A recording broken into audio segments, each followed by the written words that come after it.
Now, in my other videos, I have said that I've watched a lot of fairy tale theater episodes, but in full disclosure, I haven't seen all of them, and Rapunzel is one that I haven't seen. With that being said though, I'm still familiar with the story. I know that it's about a princess who's locked away in a very tall tower, and the prince climbs up her hair to the tower to see her, and they fall in love and get married, and it's happily ever after. And watching it for the first time now, it's actually kind of interesting how the story is set up. The story begins with Shelley Duvall as the mother, and Jeff Bridges, who's rocking awesome facial hair by the way, as the father of Rapunzel.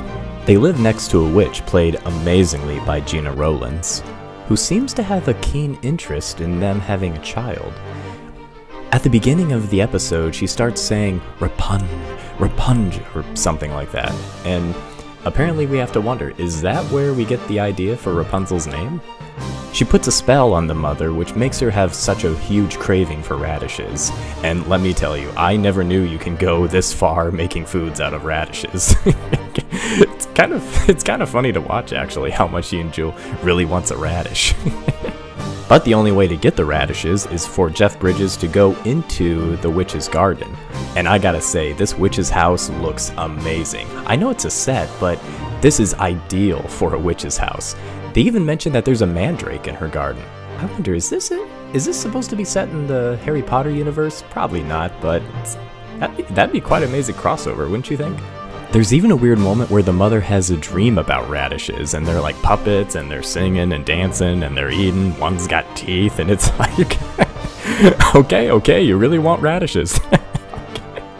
Annoyed but still willing to give his wife the radishes, he goes over to the witch's house to get some radishes but gets caught by her.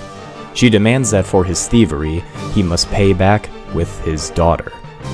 Eventually, the witch snatches the baby from the parents and takes her to a tower to raise her as her own. You see, the witch is a loner who hates other people, especially men, and she wants to keep Rapunzel in the tower for as long as she can. She even gives her a bird for a friend. But all of that changes until Rapunzel meets a prince who comes up to the tower, drawn by her beautiful singing voice, climbs up her hair, and instantly falls in love, like all of us do. So, is the episode any good? I definitely think so. There's a lot of scenes that I really enjoyed watching. That is not to say it's not without its problems. I don't know if in the original story we spend a lot of time with the mother and the father and seeing how Rapunzel came to be, but in this one it takes up a full half of the episode. So while we're watching the Rapunzel meet the prince, it kind of feels like it's half over already. And while I do enjoy watching Jeff Bridges, I still find it a little bit awkward with how mean the mother can be. Well, if you won't give me any radishes, that means you don't love me. Plus, it's also fun watching Gena Rowlands as the witch. I feel like every villain in fairy tale theater is just having a ball with their roles. And even though the episode doesn't really use a lot of fantastic special effects, I think they still work. They pull it off for the time. And like I mentioned before, even though it's great seeing Shelley Duvall and Jeff Bridges play these great roles, I don't really get into the romance. I feel like it's too quick, even for fairy tale standards. And I actually love the setup that they do with the parrot. You see, the witch doesn't want Rapunzel to meet with any men or princes, so she's always on the hunt trying to look for them, see if there's any peeking around the castle. And when Rapunzel denies that she's seen the prince, the parrot repeats back what the prince said earlier, revealing that he's actually been to the castle. I couldn't believe it. I completely forgot about why the parrot was there. This was such a good setup. But then it's followed up by one of the weirdest moments ever.